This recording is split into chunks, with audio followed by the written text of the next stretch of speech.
for everyone who's entering the chat, we were literally just talking about how holidays used to be, where it was like you had a separation from Christmas. Christmas has taken over everything, thanks to the corporations. Just like a food barricade. You have your potatoes in this food barricade. That's it. Holidays that way, and it was better. That's it. I want to go back to that. I want, I don't want to hear Christmas music. I don't want to see it until December 1st. That's the rule, right? It has to be Thanksgiving, like Thanksgiving is November. Until they crack open the Mariah Carey's. They got to crack open Mariah Carey's crypt, and that's when Christmas starts. But that woman has made so much freaking money off of that song. Good for her, man. Good for her, dude. She's like, I'll just take this month. This month will be my thing. And it's like, oh, okay, we just gave it to her. So it's sort of like, I know, dude, she made a Christmas album and it was like, well, I wonder how much money this will make. Like, okay. And then suddenly it's like, there it is, Everybody go down. Dude, it is insane. Christmas. Every single Tom Petty's got a Christmas album, but only Mariah Carey conquers. She's like the Highlander. She's like the Highlander of Christmas. There can be only one. Mariah Carey's sitting there holding up the heads. I mean, they had to do something, man, because I'm old enough to remember when it was like Bing Crosby and it had gone for 30 years, 30, 40 years, and then they're like, well, no, we've got to have new singers coming in for Christmas music and everything else. So it's like, okay. I'm one of those annoying people who has no objection at all to Christmas gradually covering more and more ground. And every time Halloween comes to an end and I start hearing the Christmas music, start seeing the Christmas candies line the stores, you'll get no objection from me. No, I have this Alexa smart speaker in my house, and this is really a hilarious trend now. Like 2 or 3 years ago, it asked me, hey, do you want me to play Christmas music every day as the sun goes down? And I'm like, yeah, sure, let's do it. And no. And I'm gonna tell you right now, read your scripture. It's in First Giblets. It's like, and the Lord does say it, that the last Thursday of the month in November shall be Thanksgiving, and thus we shall eat turkey and stuffing. Jesus knew all about Thanksgiving. Yeah. That's it. That's it. I'm telling you, it's in the Bible. You need to release a Thanksgiving. You got to release a Thanksgiving album, Fred. That's got to be It'll be a spoken word. Be like, Thanksgiving, get away, Mariah. This is Mama. Yeah. I'll do heavy metal. Father Thanksgiving. The rise of the turkeys, it's like, it's like, and the turkeys came for everyone, There isn't enough Thanksgiving content in general. Like we've got white meat, 10 million Christmas songs, but hardly even 1,000 Thanksgiving songs. Like, what's the deal there? Yeah, I'm telling you, they're missing. Is there even one Thanksgiving song? Nobody celebrates Thanksgiving. What the hell? It's a gap. I'm not sure I can even think of one. I kind of associate the Vince Guaraldi Charlie Brown Christmas song with Thanksgiving a little bit because those meld together a little bit. The ba-ba-da-dum has some kind of Thanksgiving energy for me, but it is more of a Christmas song. But anyway, with the Alexa routine that I had going, I got curious if New Year's would come to an end and the Christmas songs would just automatically stop if that was programmed in. And they continued into January, and I wondered, does this have an automatic stop date in March? And March came along, and it continued to go. And I just let it ride throughout the entire year. And now every single day at sunset, I hear Christmas music, whether it's summer or September or December. And I don't know. In the summertime, I do quickly turn it off. I say, Alexa, shut up. But as soon as the season starts turning, I'm like, yeah, that's nice. I'll go with the Christmas music vibe. Man, it's been 3 years of this now. See, that's the thing. That's the thing. Christmas is like it's like it's like a drug, man. And you got to do that stuff in moderation. You can't do it all year, because then it'll before you know it, you'll be wearing like red all the time, and it's like your beard will prematurely gray. Why do you think I'm still holding the line? Because it's just like, I randomly just say bah humbug just sometimes, Yeah. to fight against it. Not that I feel it, but it's just the world needs to be balanced, bro. Like it needs balance. My sister is one of these people. She's like even the groundhog. she kept up the tree like the whole year, right? She's like, she kept it up the whole year. 'Cause she's like, well, I like the Christmas lights, and I'm like, yeah, that's great, but it's like, I The mean, needles this is fell on. Yeah. it's getting to be blasphemy now at this point, right? Like, because the Lord Well, likes Memorial even Day, Groundhog Day's got a movie. right? Groundhog Day's got a movie. It's like the network television's like, what's something related to this holiday? So it's like wide open. Like, what's the Thanksgiving Day? Like, there should be like a Die Hard movie with the Thanksgiving theme. You know what it is? There's Thanksgiving. I No, know. There's one with like planes, it's a horror movie. trains, and automobiles. It's planes, trains, and automobiles with I was Steve gonna Martin bring up and John Candy. I was gonna bring up That the is the Thanksgiving Thanksgiving movie. I was Yeah. gonna bring up the Thanksgiving slasher movie that just came out a couple years ago. That's as funny as it is violent. It feels like it's completely based on a South Park episode. But I'm realizing that I should probably introduce our guest today, who is Frederic Oh yeah. Poag. Yeah, let's do that. Everybody Frederic- knows Fred. Yeah, everybody That's knows it. Fred. Yeah, it's like, yeah, man. Thanks for the intro. Thanks for having me on. We're here to talk about movies, and we're here to talk. I mean, yeah. Have you seen Planes, Trains, and Automobiles? Like, That's one that comes up every year, and I still have yet to actually sit down and watch. People either love or hate that one. Those aren't pillows. Yeah. Yeah, it is one of the. I think it might. Is it? It might be like the only Thanksgiving movie. Right. I'm trying to think of another one, and I can't think of one. Anybody in the chat, if you got one, if you know of anything besides chat. If there is a Thanksgiving movie that we should know that we're missing, I think it's one. I think that's it. Bear. Which one? That and Cocaine Bear. That's about it. Is Cocaine Bear Thanksgiving? Is it really? It is now. We're making it the same thing. Yeah. Go watch Cocaine Bear. I feel like even animation really shirked their responsibility to do any Thanksgiving specials. Because as a kid, I do distinctly remember Halloween specials, and I do distinctly remember Christmas specials. But man, we never really did have Thanksgiving. Charlie Brown did one. I think that there's like a Charlie Brown Thanksgiving one. Snoopy dressed up like a pilgrim. I remember that. Yeah. Charlie Brown, that's that's it. Like, I mean, we didn't even get like Harold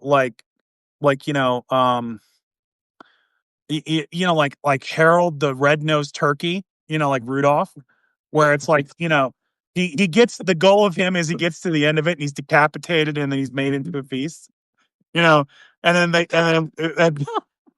they reject him. Yeah, they don't want to eat him. And he's like, hey, there's nothing wrong with me. You can Oh, dude, that would be like an epic movie. That would be an epic movie where it's like he's trying to get to the White House to get pardoned, right?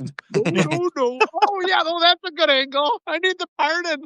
Oh, man. We got to start animating this. Oh, my God. Oh. It's like, kids walk away scarred for life, and never, like, an entire generation just doesn't want to have Thanksgiving because they're like, they find out where the turkey actually comes from. It's like, they're like, no. We're figuring out why there aren't any. We're figuring out why there aren't any Thanksgiving movies. Like, there's been meetings where they've tried to do this, and they all end up in the same space. Like, well, shit. One of us gets pardoned, but then then there's like a montage at the end, all the turkeys dying. The kids sitting there watching this, like, oh, why should I live? All my friends and family are dead. And so then he dies too. That's the end. I mean, Thanksgiving. You remember how traumatic like Bambi was for like a generation of kids, man. And can you imagine that? Like, where it's like all the angry emails. I guess it used to be letters, but like the emails, parents would be like, I should have never taken my kids to, Harold Garden. Did you watch Bambi, Ben? Bambi, I think I only ever saw once or twice. I remember being saddened by it, but I don't think I ever really revisited that one. The Lion King was the one that I traumatized myself with over and over again Oh for no good God, yeah. reason. Lion King. But That even was the terrible.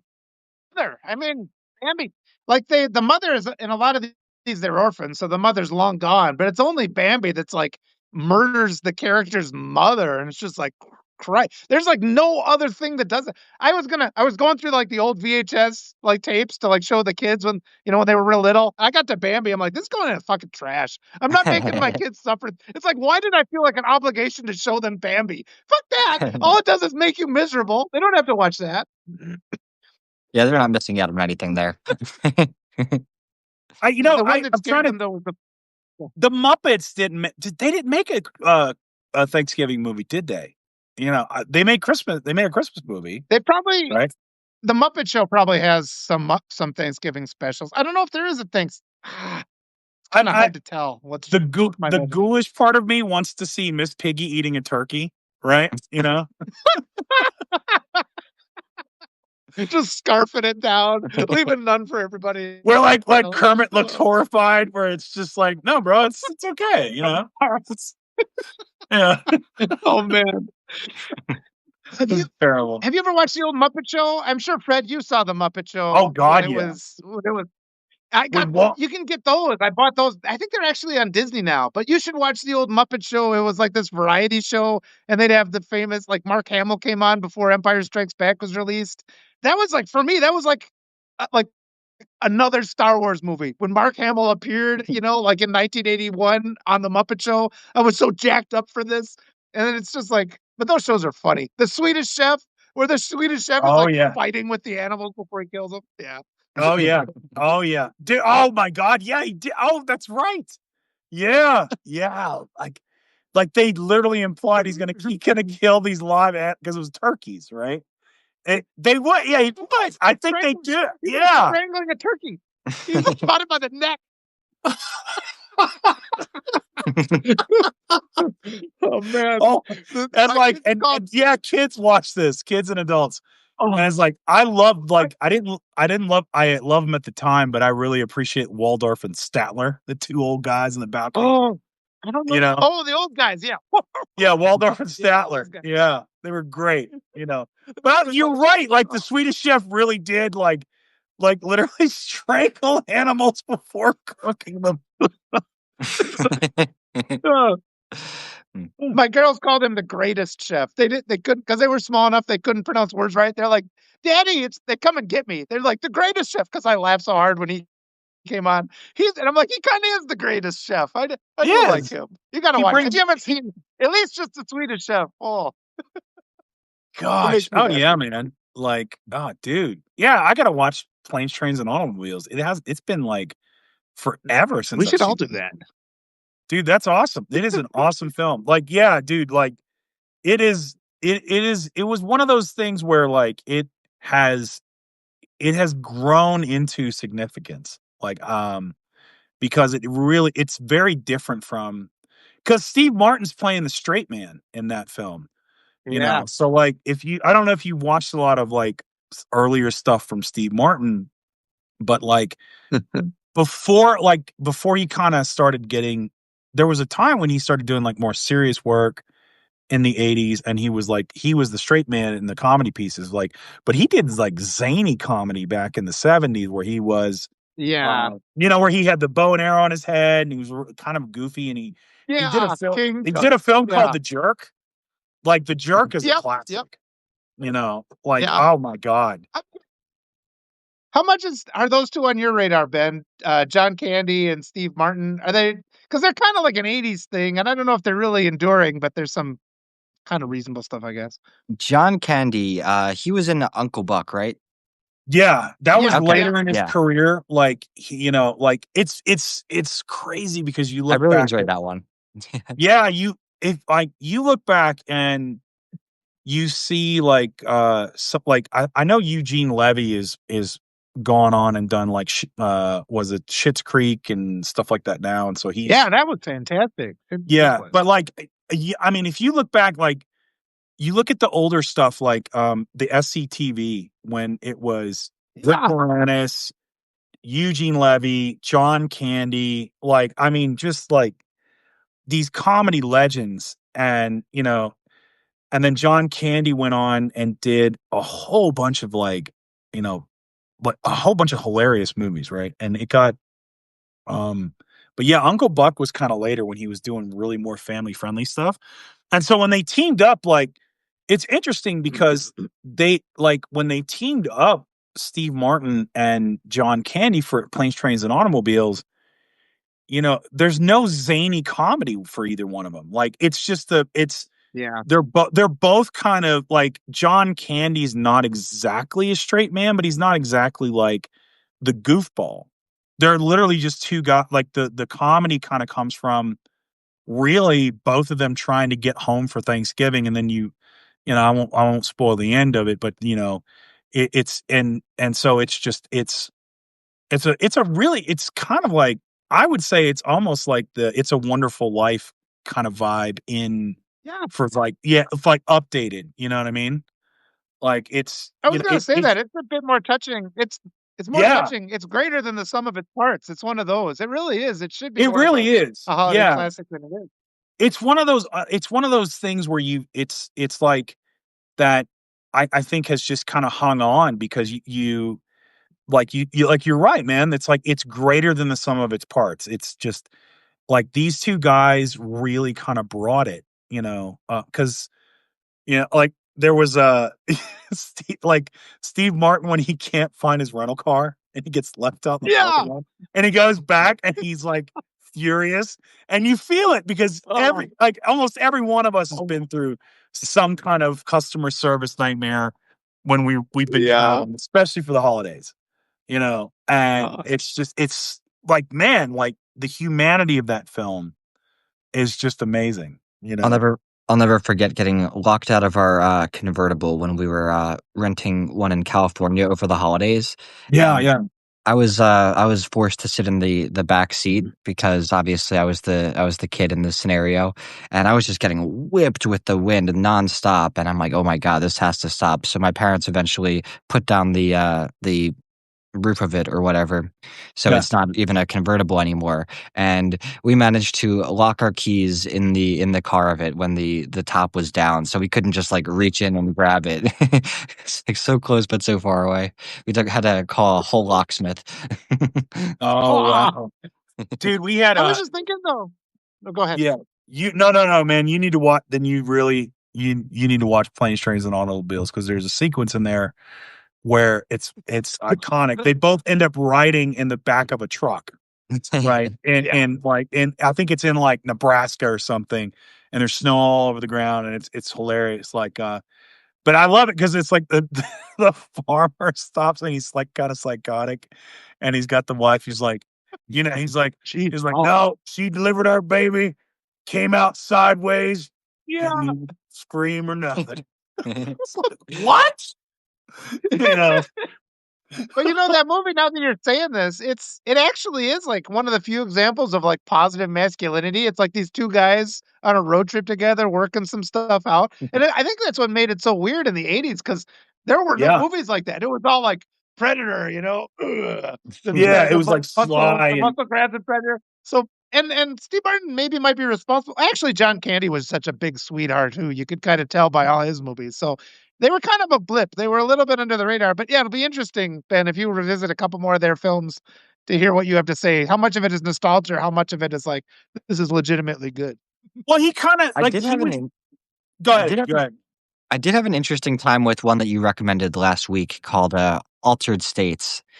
And Yeah. I'd be curious if that was one that you've seen as well, Frederic. But yes, the special effects haven't aged terrifically, but the writing was enough for me in this case. I think that I especially related to the just the general plot where there's somebody who's experienced these kind of like crazy supernatural phenomenon as a result of going into these flotation chambers, and Sensory deprivation, yeah. yeah. Do you know that movie, Fred? Have you ever seen I Altered don't think I've States? Who's in it? I don't know if I've seen it. I think it's William Hurt's. Like, I think it's his first. I think it's his first movie, and it's one of those ones where I caught it like when I was like 7 years old, like on the TV. It's this guy. He's like taking psychedelic drugs and sitting in a sensory deprivation chamber, and he starts to like transform into like a Neanderthal, and he escapes, and he's like eating the zoo animals and stuff. So I was watching this when I was like 7. I'm like, what the fuck? It was like this is early in my Dude, I don't think I've seen that one. I don't think I've seen that and one. I just started talking to it, and I was mentioning it to Ben and our guest last week, just kind of as a joke, and they're just like, "That sounds like the greatest thing ever." So I was a little traumatized by it, but I saw it when I was 7, and so now it's like all these years later, when it's like the special effects are dated, and it's this weird kind of. I should revisit it too. Now that you're saying it's actually kind of fun to watch.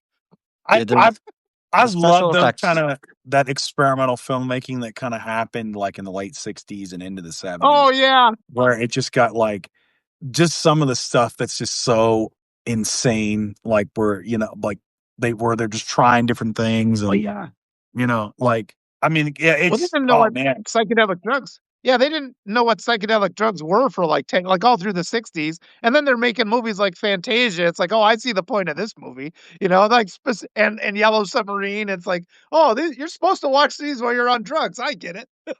Well, it's it's interesting because like and I'll jump back to John Candy for a second, then we'll go to like we'll go to the craziest movie of all time, Apocalypse Now, right? Which I There kind you of go. referenced in my piece this week. But no, it's like John Candy, like Planes, Trains, and Automobiles was like I think there's 3 specific movies he made around that time where he started to really kind of move away from like the bumbling kind of like slapstick comedy that a lot of big guys like Chris Farley and like that, basically that like John Belushi, Chris Farley, and John Candy did, whereas like it's like, oh, it's a big guy falling around and and he kind of did where he did these more heartwarming films, and it was Planes, Trains, and Automobiles, and I think the other one was with Ali Sheedy called Only the Lonely, and I think that was I like think I remember that.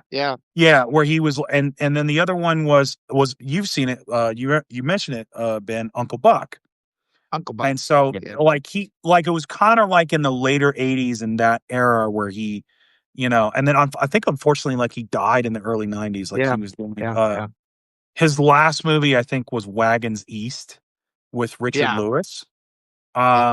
Which was kind of more of like his more traditional that style of film. But like now, man, like in the 70s, what was fascinating about that is like, so that was the time of the USC school, right? So you had George Lucas, and you had Coppola and Brian De Palma, which I don't know if he went to the USC school. He might not have, but like, and then not John McTiernan.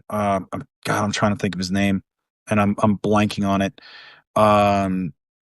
He did Conan the Barbarian. He did Red Dawn. John Milius, right? Okay. Because John Milius, and they all kind of like and Steven Spielberg, they all kind of gave each other notes, right? And they all kind of just would like look at the scripts and work together and everything else.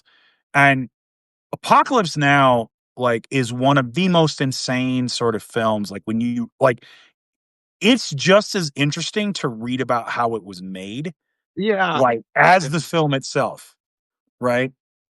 And like it's like it's all this like, I mean, like Martin Sheen had a heart attack on set, because of like they filmed him like he was chain smoking and doing cocaine. Larry Fishburne's in it. He was 15 at the time. He lied. He lied about his age. Film, Yeah, he lied and said, "Yeah, I'm like almost 18," and he was 15. Is he a kind man? You got Dennis Hopper. Is he a gentleman? Yeah. And the other thing, Marlon Mm. Brando, like, so here was the fascinating thing about that is like in the beginning, right? They show a picture of him, in the uniform, and Brando, that's what he looked like before filming started. He took that picture where he's all cut and buff and everything else. And then, eventually he didn't want to do the film, right? And he was under contract to do it, you know. And so he said, okay, well, screw this. So he gained like 60 pounds, shaved his head, and stayed indoors for like 3 months and got pale white. And so he like hoping to get fired, right? And Coppola said, no, screw you, you're still doing it. I'm still gonna make you doing it. So that's why he looks completely different, like a pale ghost, like in the film. And you're just like, wow, like they just said, okay, we're making like you're still gonna do it. But I like there's a quote from Coppola where he said, you know, this really was Vietnam. Like we had way too much money, way too much equipment, and you know, we just were given way too much latitude and freedom, and slowly we all kind of went insane. Yeah, and it's like, yeah, I mean, and you can see it from like the filmmaking. You just look at all like this is back in the day in Hollywood where the director was the king, right? Like the studios just said, "Here, we don't know what we're doing, just take money." And it was like, and so you had Coppola's just like, "All right, I literally want to have like F4 Phantoms dropping like freaking napalm in the jungle. We're gonna do that." Yeah. And it was like, okay, sure, like, Oh man. One movie I and really it's like they're actually dropping napalm. And you know, it I I'm rewatching that film because my God, if there's not anything that is a parallel to our current political times, Yeah. it's that film. Jesus. Like it's just it's like it's fascinating because you like it opens up with the Doors.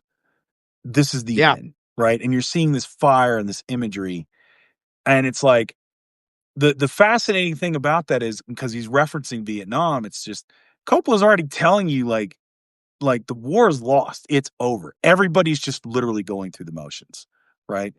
And no matter how much money there is, and no matter how much like, you know, it's like it's really just like the book, The Heart of Darkness. It's a descent into madness. You know, it's this because nobody is there to really try to like helping the Vietnamese people is just not it's not even an afterthought. It's just not even it's not even thought about. Yeah. Everybody is there for their own purpose. And what they're doing slowly turns them mad. And like I'm looking at this film like as I'm rewatching it, you know, I'm watching it in pieces and it's just like holy shit, like this is the climate we're in right now. This is it. Like this is MAGA, this is our politics. This is Yeah. it's madness. It's just pure insanity, right? It's like holy shit, man. But yeah, like have you seen Apocalypse Now, Ben? Like You know, that is one of those movies that I'm not sure if it was just the mood I was in that day or if I was too sleepy going in, but it washed right over me. And I Yeah. would have loved to love it, but walking away from it, I was like, yeah, I don't know. I watched That's Tropic Thunder fair. recently, and Yeah. yeah.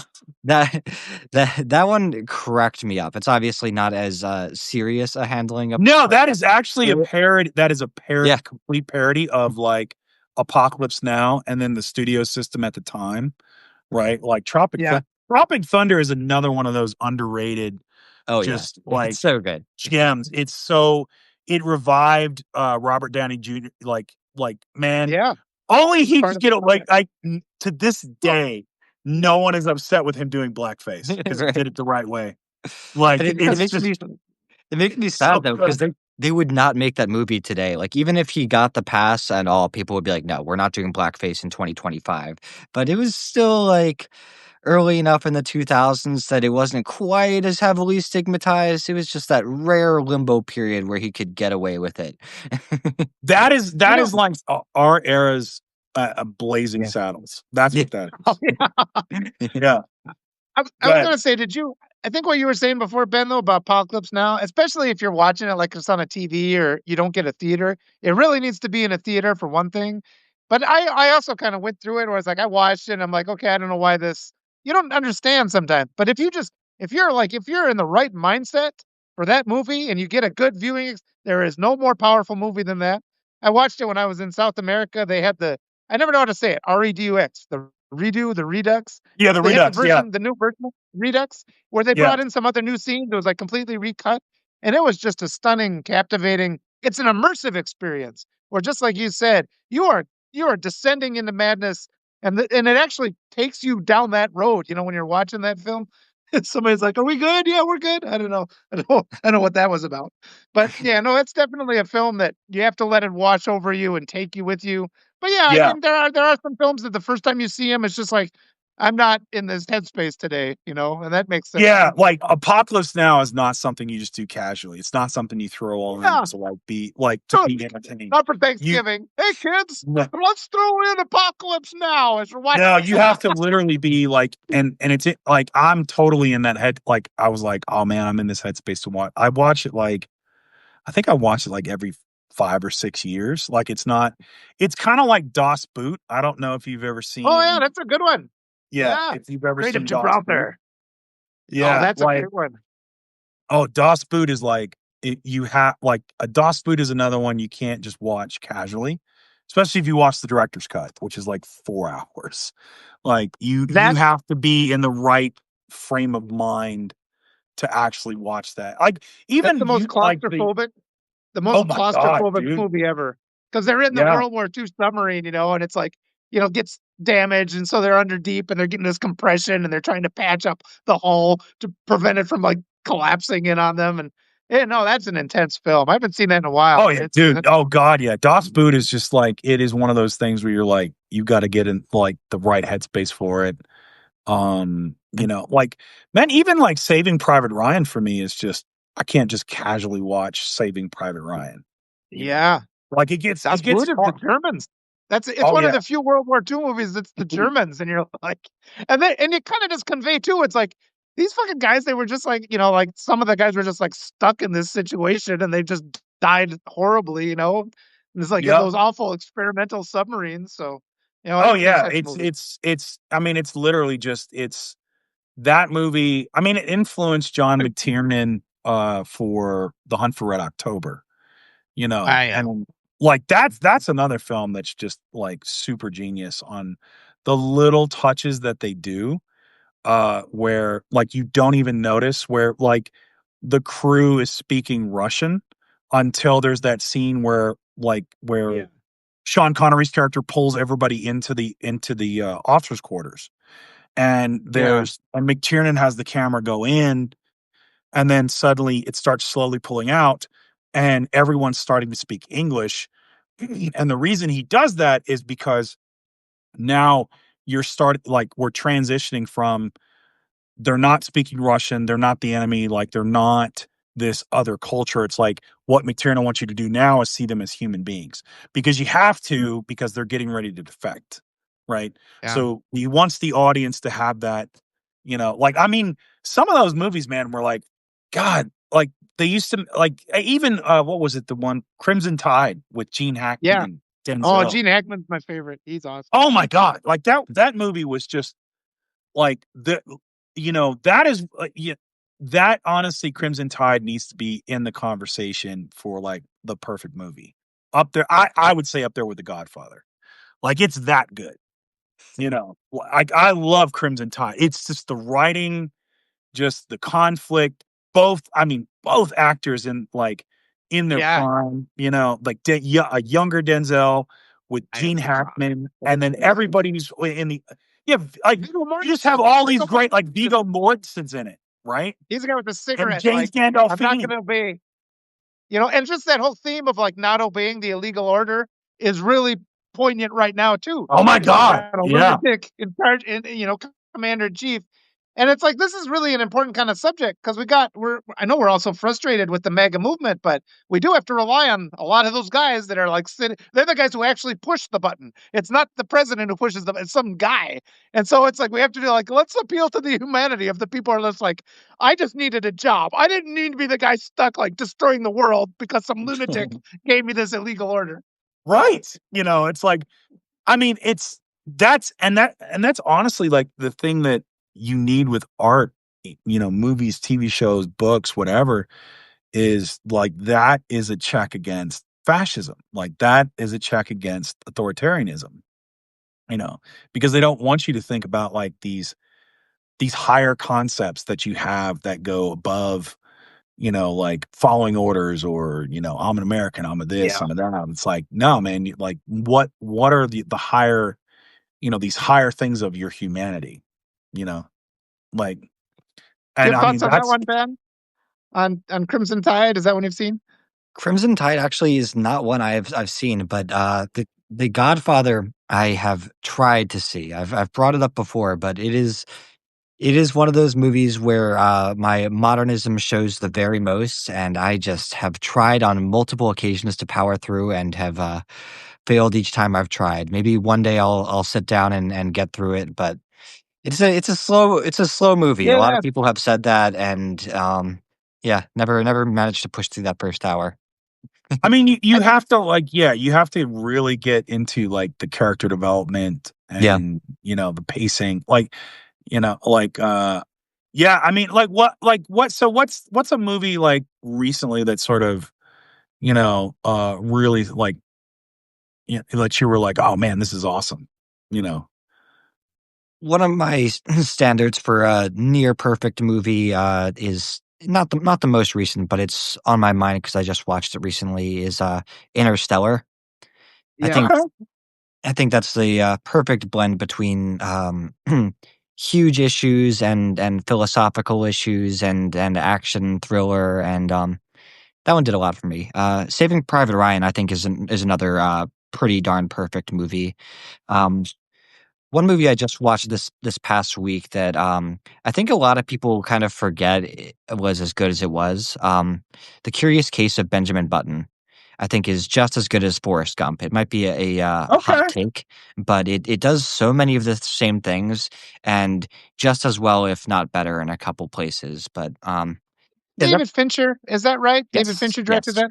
He's good. He's, Fight Club. All of his movies, though, if you go right, once you discover a good director, you go down the line. But I want to get back to what you said because The Godfather, like the first time I watched it, it was the same sort of thing. You're like kind of pushing through. You're like, yeah, because it's been so well, there's such expectations for The Godfather. No film could match those expectations. And especially when you've watched like Goodfellas, but you've seen all these other films that are derived from The Godfather, and they've Right. yeah. done it in like a more they've like emphasized all the most dramatic parts. But there does come a time I think when you're like, okay, I'm gonna do The Godfather again, and it hits this nice level. This just and once you sync with it, yeah. But I'll be honest, like the first 5 or 6 times I watched it, it didn't resonate with me until I finally got to a point where, oh, okay, I get it now. A lot of movies are like that. Yeah, you like the Godfather again. A Godfather is another one of those you kind of have to be in the mood for it, right? And Yeah, like you really got. I think like so how you get through like how I would say to get through the Godfather, Ben, is like really chew on the scene, right? Yeah. Don't worry about so much of the story because like the thing with those films is like you'll get the story as it goes along, right? You like, but you really have to sort of chew on the character dynamics. You got to chew on the actors and what they're doing and just like the scene itself. Like just be fully like yeah. think of it like you're watching a series of shorts, you know? Yeah. Well, I think it's kinda Because like a you horror movie almost. You almost watch it yeah, like a horror movie because the tension has to build, and it's not, like, as dramatic as a horror movie where somebody's but there's a lot of scenes in The Godfather where people are just kinda like there's just building tension, and the acting is all just so if, like, Love some them. kids are running around or you're trying to watch this, you're gonna be out of the moment then. But if you're, like, in the room with those guys and you're seeing all this dynamic, because the acting is fantastic in it, all the actors are great. It's another Marlon Brando film, and just, like, the menace he's conveying and there's like the scene where he sees his son's dead, and he just well, he like first he handles it, then he like breaks down because his son is dead, and then he has to. There's you could just see that conflict in him. So there really is a reason, but great acting is often subtle. So I think, yeah, yeah, it was. like It's like when Michael, he's in the restaurant with Salazzo oh yeah, and I think it's McCluskey, the captain, right? And you already know he's going to kill him, right? yeah, Like yeah, that, like there's no surprise there, but like part of what that is as you're chewing on the scene is like you savor the tension, right? yeah. And Well, he's you, working himself up to it. He's like working yeah, up the courage. absolutely. And You're so you're sitting, like, you're seeing him at the table, like I got to do this. And he's like, and it is really pretty cool to watch. But yeah, because Sonny says to him beforehand, he's like, it's not like warfare. It's like you got to get up, and put a gun to the head and blow their brains out and get the brains all over your suit, right? It's like, and so it's you're like the enemy's like, because Michael's been to war, he's a Marine, right? Which is ironic because Michael fought in the Pacific, and so he's probably fought at Guadalcanal. He's fought at these battles where it was hand to hand, right? And so it's interesting. It's interesting, like in that little dynamic where it's like, if you know that sort of background and the history of it, you're like, oh yeah, Michael can, like Michael can do this, right? Like I think the tension for Michael is like in that scene, it's not so much that he can, if he can or he can't, right? It's his father has tried to keep him from that. And once he crosses this line, that's it, right? And you can even see like when like Vito hears about it, like he's just devastated because it's like, the one son he wanted to like not be in this life, that's gone now, right? And so the thing about The Godfather is like it's really just about this this loss of like this loss of any kind of, because in every single film, every patriarch of the Corleone family tries to turn legitimate and they always fail. And it always makes it worse for their family. Right. And so that's the essence of The Godfather, right? Is like you can't get good from evil. You can't. And that's ultimately. Go ahead. I was going to say a detail in that shooting scene too, because they've got the gun handle wrapped up with tape. So just when you watch this again, Ben, because they're telling him like, you have to drop the gun, you have to drop the. He's like, I won't forget. Then he shoots the guy, and as he's walking out of the room, he like, you can see him like remember, oh, I've got to drop this gun, and it really is subtle acting because he's very dramatic about it. He's fuck. Yeah, well, he forgets, and then he's like, oh yeah, and he like throws the gun down, and that scene is really cool. It comes out perfectly, and that's where it's in moments like that you're like, oh, Pacino does have something at that time. Yeah, because like he had it to where like God, I'm trying to like he told him, he's like, just put it down, let it slide out of your hand, be casual about it. But he doesn't. Like Michael, like to your point, Walter, Michael forgets, and then he like, almost holds his hand up to drop it, right? Like he's dropping a big weight, and and so he's wrestling with his transformation now because you're a different person after you killed somebody. That scene conveys that really well, or in this kind of stuff. Yeah, he's crossed the line into illegality, and that is that is the moment when it's the start of the long fall of Michael Corleone, and you look at Pacino's portrayal of him, like he's in the scenes before that, he's like fresh faced, he's like a little happier, and then as like it goes on, his suits get darker in color, his countenance is much more like grim, and just like and it's just, you see that transformation on his face, where like and the interesting thing is like even Vito, it was never like that, like as a freaking as the head of the Corleone family, right? Vito is kind of like, what's interesting about Vito is you look at how De Niro plays him in Part 2 and how Brando played him. Vito really never loses his humanity. Like Michael tries to kill his humanity. That's the difference between the two characters. Like Michael is like thinks he has to kill his humanity. Vito doesn't. And that's what's so great about this stuff, like those movies, Ben. There's so much depth to those characters, man. That's what you got. Have you seen all the De Niro movies, Ben, or is he?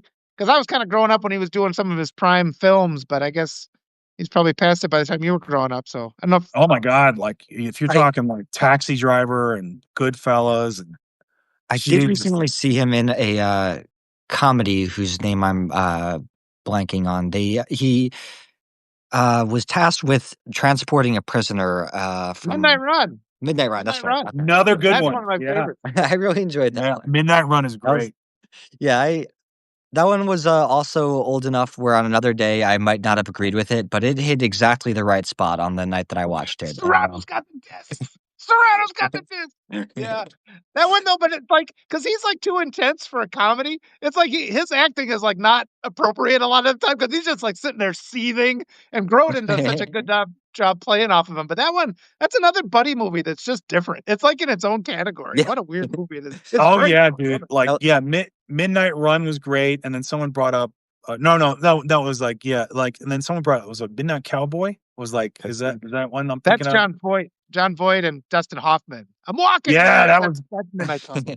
yeah, that's a good film too. Midnight Cowboy. You know, like I mean, I like in Midnight Run when the guy he complains about how he's scared of flying just to literally commandeer a plane later in the movie.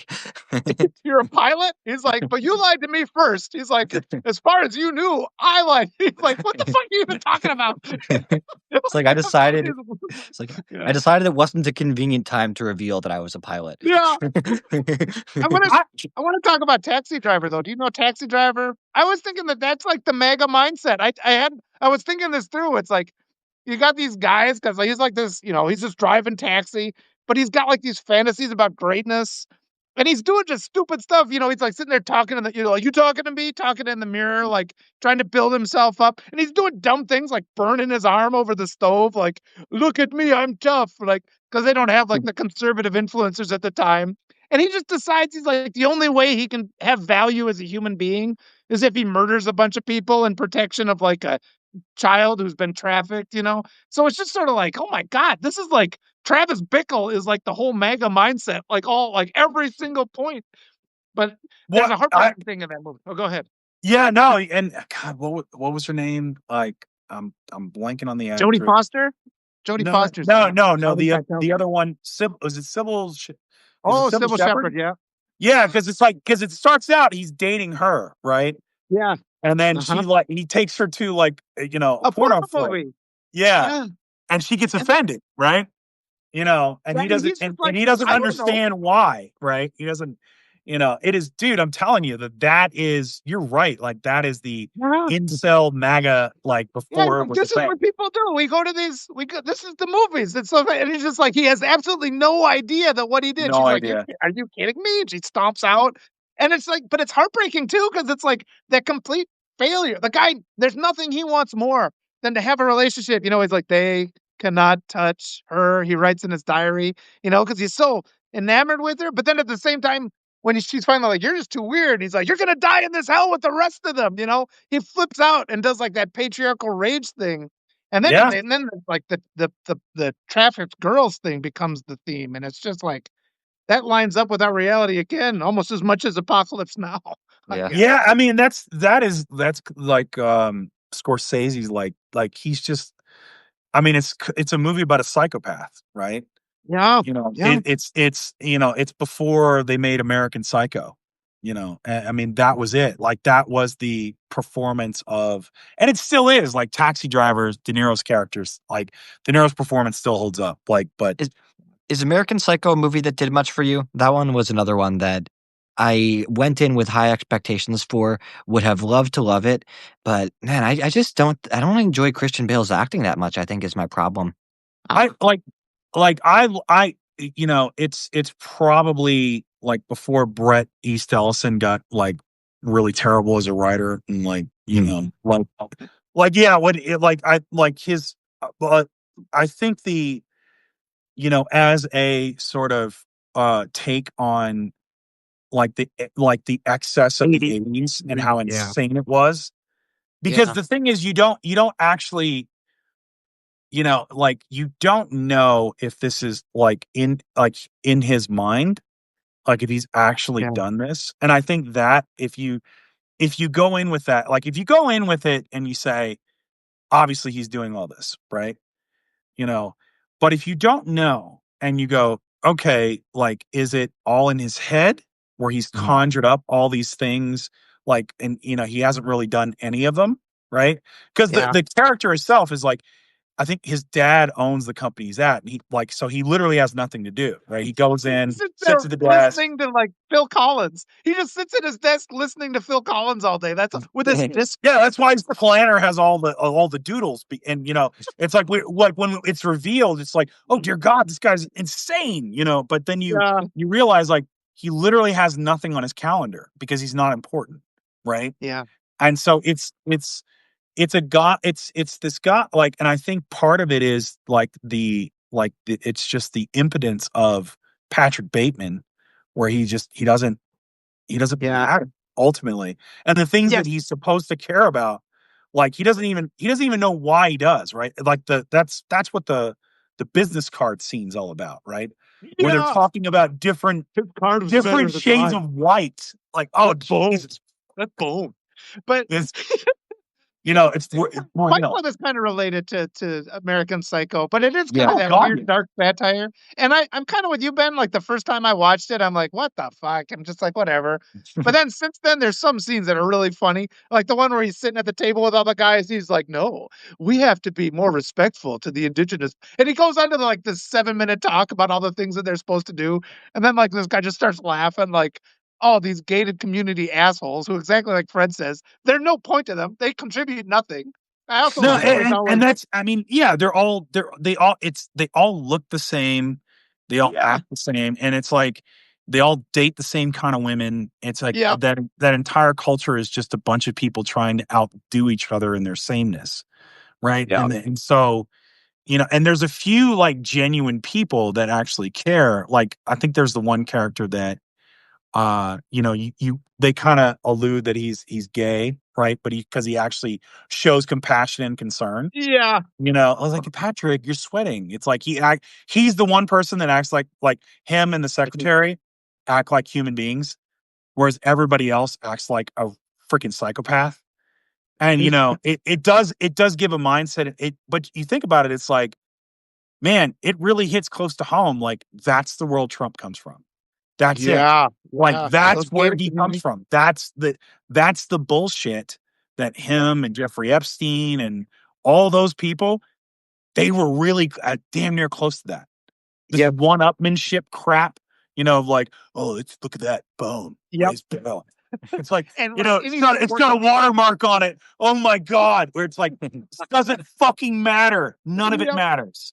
And that, like, anything working class, they just dismiss. And I like how Willem Dafoe's in it. He comes in and he's like, oh, the new Phil Collins album. Have you heard it? Then he's just like pissed. Like, he can't enjoy Phil Collins because this working class guy enjoys Phil Collins. I also like how he's like, I got to return some videotape. Like, his excuse to get out of everything, I got to go return some videotapes. I don't know, that's kind of dated. But that's the thing is, like, to Patrick Bateman, that's a legitimate excuse because he literally has nothing else in his life, right? Because because that's the tell, right? Where it's like what? Oh, you're this big shot on Wall Street. You're really important. Yeah. Are you going to care about like a late fee? Yeah. No, you're not, because you're like, oh, dude, I haven't returned that for like, oh God, I forgot. Like, oh well, whatever. Like, because I've got all these other things to do. But for Bateman, he literally has nothing else in his life except his freaking like fantasies. And honestly, if you look at that, like, holy shit, that's a young Trump. Yeah, that's young. That's a young Donald Trump. He has nothing else in his life except for this bullshit, right? And now it's Truth Social. Suggestions conspiracy. Like, bro, you're the president of the United States. Like, what? What are you talking about? Like, it's like there's a mountain of problems. Go fix one. Yeah, go help. Go help literally one person in your life. You have the most powerful seat in the world. Help one fucking person one time. So but it's like, but no, I've got to make sure that the Oval Office has the gold filigree. Like, that's the most important fucking thing in my time. It's like, and all the people who voted for that. But they voted for the old fart Patrick Bateman, who lived in his daddy's freaking, Trump Tower. Like, he had nothing to do with building that. He just like took the name and said, I'm going to take this name and put it on a fucking steak. That's kind a good point about the American Psycho depiction of sociopathy. It does actually have a lot in common with Trump, and I think that sometimes there's like a disconnect for me when people say, "Oh, Trump is just a straight up psychopath," because you can tell that at the end of the day, he cares what people think, and he's really bothered by his public perception. And it has more in common with the American Psycho depiction than like No because Country Bateman for did. than like Bateman No cared. Country for Old Men, for example, where he's just like a Oh, cold killer and truly could not care less what anyone in the world thinks of him. And in that way, I think it's a more accurate depiction of what psychopathy really is. Because I think Trump is just too much of a narcissist for him to really lean into his full psychopath side sometimes.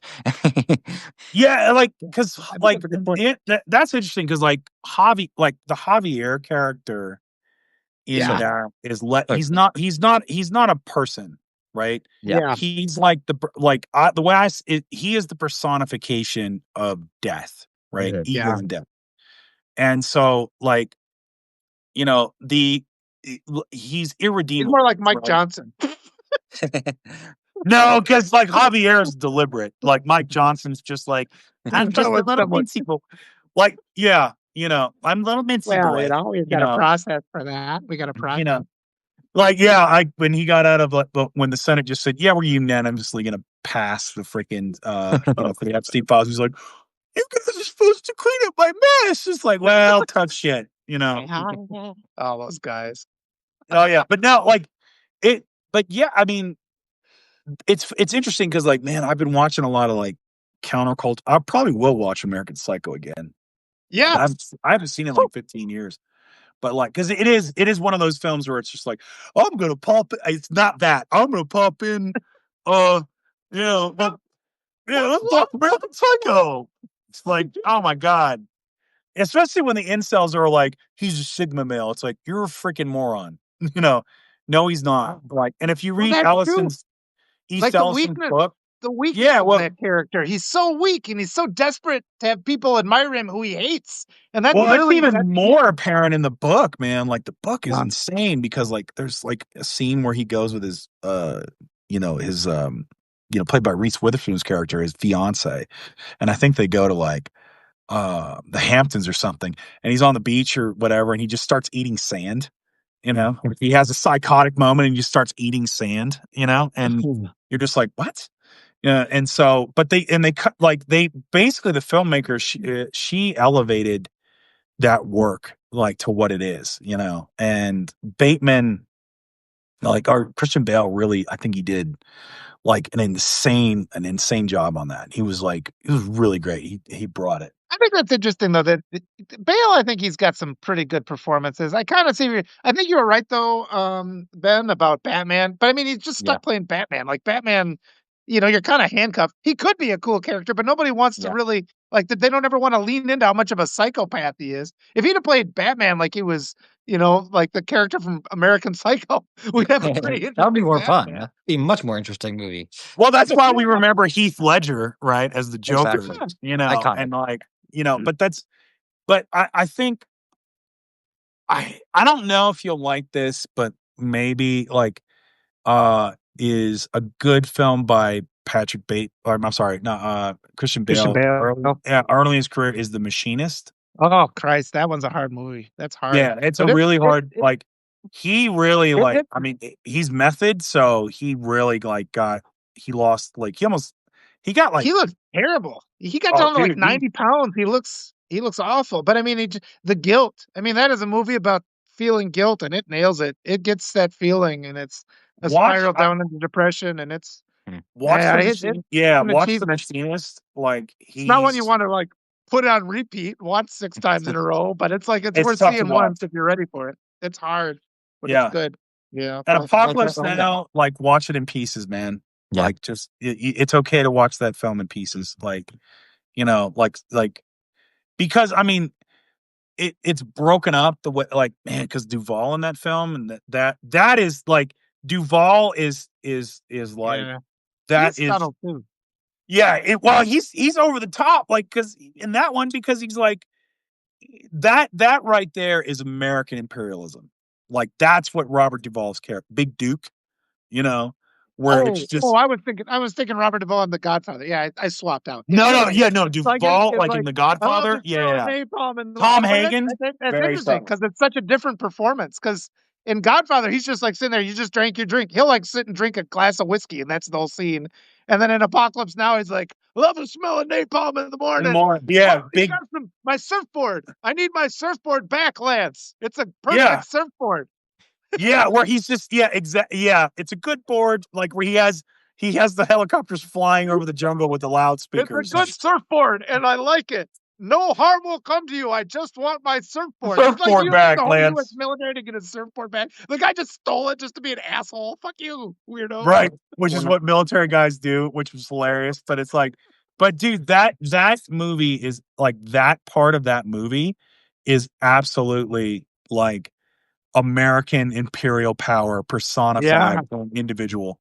It's loud and brash and fucking arrogant, and like hey, we're gonna kill people and then also surf, bro. Like it is, my God, it where it's like the bat, like it's just this disconnect of like we've just done this horrible violence and committed on these people. We're gonna go surf now and grill out.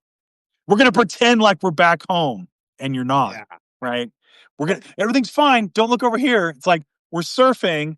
If you just look over here, we're having the surf party, and behind me is the napalm burned out village and the dead charred bodies.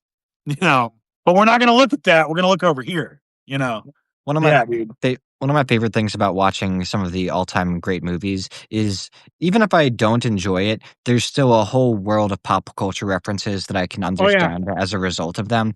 And also one of my favorite things about being a South Park fan, because growing up watching that show, there were so many things left and right that were just over my head from movies and shows I'd never seen. And now as an adult, and I've seen more of these movies that they're referencing, I'm like, oh, that's that.